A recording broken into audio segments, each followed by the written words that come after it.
Acción del sistema inmune frente a los trasplantes. El sistema inmune reacciona frente a los trasplantes a través de un proceso conocido como respuesta de rechazo, que básicamente se basa en la identificación del tejido trasplantado como extraño.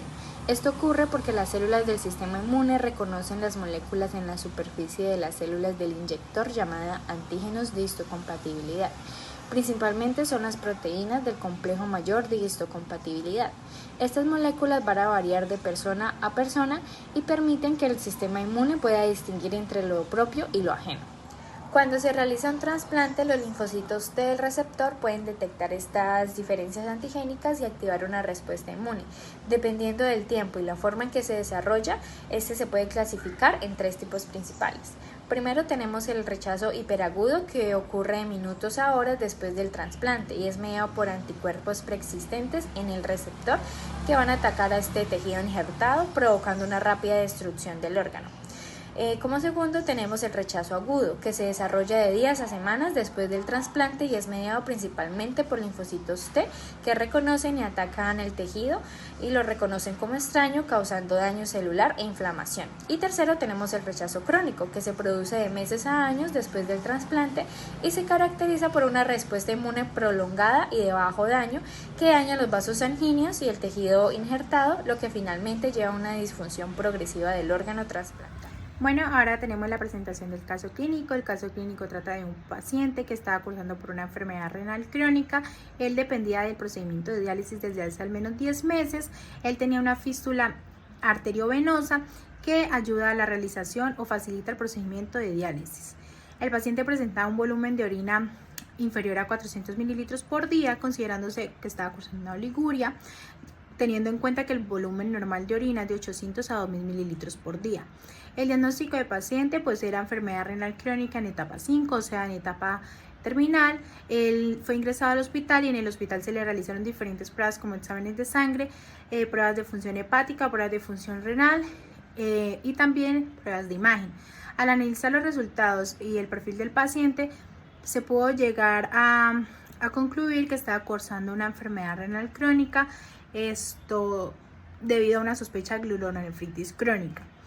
La esposa del paciente, al saber la situación, pues se acercó a preguntar para ser donante del riñón derecho de ella pues al paciente. Después de investigaciones realizadas y autorizaciones, pues el paciente se sometió a un trasplante de riñón de un donante vivo. Fue supervisado el procedimiento por el nefrólogo consultor y el médico de trasplante renal, y pues el procedimiento se realizó sin ninguna complicación. Bueno, ahora en cuanto al perfil renal y el riñón trasplantado, el posoperatorio no tuvo ningún incidente, debido a que el donante y el receptor eran del mismo grupo sanguíneo A positivo y por esto se podían descartar complicaciones de incompatibilidad. Después del procedimiento realizado, el paciente pues fue trasladado a UCI, en donde se mantuvo en observación, en donde se le administraron diferentes medicamentos necesarios como inmunosupresores, antibióticos, antieméticos, analgésicos, multivitaminas, inhibidores de la bomba de protones, y también se le dio otros apoyos, especialmente ante cualquier situación de rechazo. Al quinto día después de la cirugía, el paciente fue extubado, o sea, estirando un tubo endotraqueal que liberaba al paciente de la ventilación mecánica. Se le midieron los niveles de creatinina sérica al paciente y se observó que mejoraron considerablemente, teniendo en cuenta que se tuvo un resultado de 1.1 miligramos sobre decilitros y el rango normal de este analito es de 0.7 y 1.35 miligramos sobre decilitros. Es importante este analito, ¿por qué? Porque es uno de los índices de la función renal. O sea, nos indica la función del renal del paciente. Y con este resultado podemos ver que pues mejoró considerablemente a comparación de lo que antes presentaba el paciente. Como pruebas de histocompatibilidad tenemos primero la realización de pruebas cruciales linfocitarias, la cual nos va a poder detectar anticuerpos anti-HLA preformados en las células del donador, las cuales están presentes en el suero del receptor, así con la finalidad de poder evitar un rechazo hiperagudo o la pérdida temprana del injerto. Un resultado positivo de esta prueba nos va a contraindicar la realización del trasplante. Se utiliza la prueba de microlinfotoxicidad, dependiendo del complemento que va a ser descrita hacia adelante. Pero aquí es donde los linfocitos del potenciador donador sirven como un blanco para el suelo receptor. Otras son las pruebas convencionales como la citometría de flujo y la prueba cruzada con globulina antihumana, donde las dos nos van a poder detectar anticuerpos circulantes muy bajos, lo que va a facilitar así la mejor evaluación de la pareja de receptor-donador para el trasplante. Otra prueba es el monitoreo y la detección de anticuerpos anti-HLA mediante un panel de linfocitos o antígenos HLA purificados. El monitoreo periódicamente de la presencia de estos anticuerpos en los suelos del paciente que se encuentra en la lista de espera, pues ha sido uno de los mayores logros clínicos que han tenido los laboratorios de histocompatibilidad.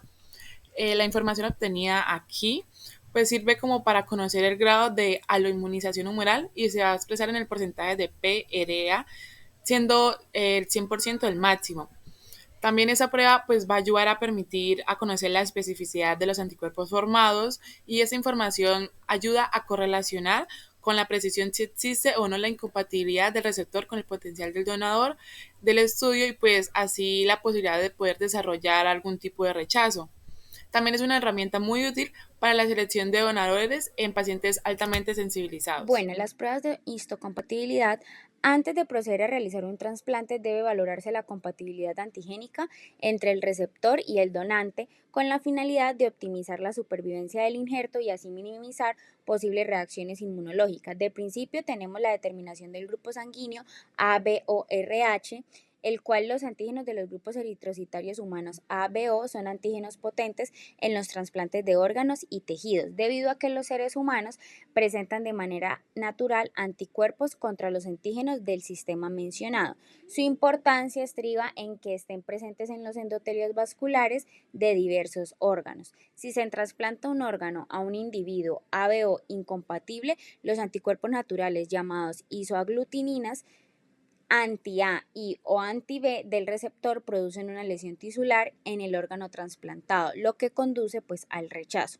En consecuencia, el grupo sanguíneo del receptor y del donador debe ser establecido antes de realizar cualquier trasplante, del mismo modo que se investiga antes de cualquier transfusión sanguínea. Bueno, como segunda prueba tenemos la tipificación de los antígenos HLA, más conocidos como los antígenos leucocitarios humanos, clase 1 y clase 2. El método más usado para la tipificación del antígeno leucocitario humano es la prueba de microlinfocitotoxicidad o test NHI, en el cual los linfocitos viables, tanto los T como los B de la persona en estudio, son expuestos a un panel de antisueros debidamente caracterizados en donde están incluidos tipos de antígeno leucocitario humano.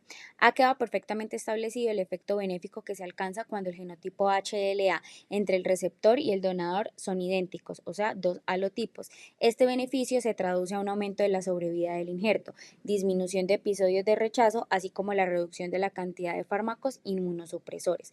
En términos generales, a mayor compatibilidad es mejor también la sobrevida esperada del trasplante, aunque para niveles intermedios de compatibilidad esta diferencia es menos importante, probablemente como consecuencia de los tratamientos inmunosupresores modernos.